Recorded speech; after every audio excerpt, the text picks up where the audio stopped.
We are in full holiday mode right now. Thanksgiving, of course, coming up in just a matter of days. Christmas next, and then New Year's, all one right after the other. And boy, can it be a fun time, but it can also be stressful. It can be difficult to enjoy one moment without actually thinking about the next one arriving. Psychology expert Blanca Cobb is here with us today to help mitigate planning anxiety when you may be feeling. So Blanca, why is it difficult for some people to tell their families about their concerns, particularly when it comes to money?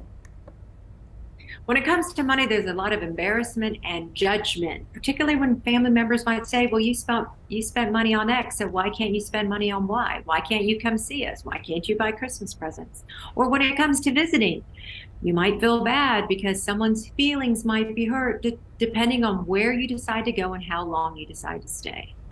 Also, you know, Blanca, there's a little bit of prep before you start talking to your family. I think almost we have to do some mental exercising before the family gets there. Like, how do we handle that? What's the prep work we should do?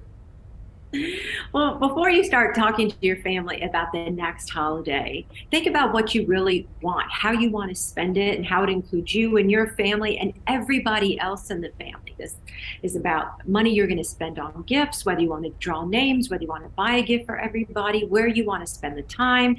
If you have parents who are divorced, or if you're in a romantic relationship, how are you going to divide the time between your two families? And then those are the types of questions you want to ask, answers you want to have before you start a conversation with your family. And everybody's got family members who take things in different ways depending on how you say it. So I imagine you got to navigate those conversations carefully.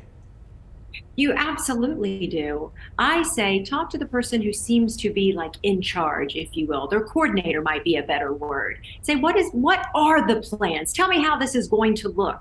Once you get an idea of what's planned, then you can talk about what might work or what might not work for you. But my suggestion is if something doesn't work, have a solution, because if not, then you might have more questions and more problems. All right. Thank you, Blanca. We appreciate it. You can continue the conversation with Blanca on her Facebook page, Blanca Cobb, Body Language Expert.